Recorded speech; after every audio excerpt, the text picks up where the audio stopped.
बिफां लाइफां गोजौ गाहाय हाजो हाला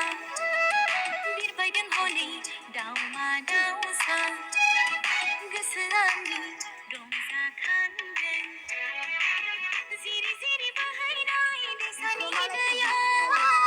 बबेयाव जोबहैयो बुंस'हाया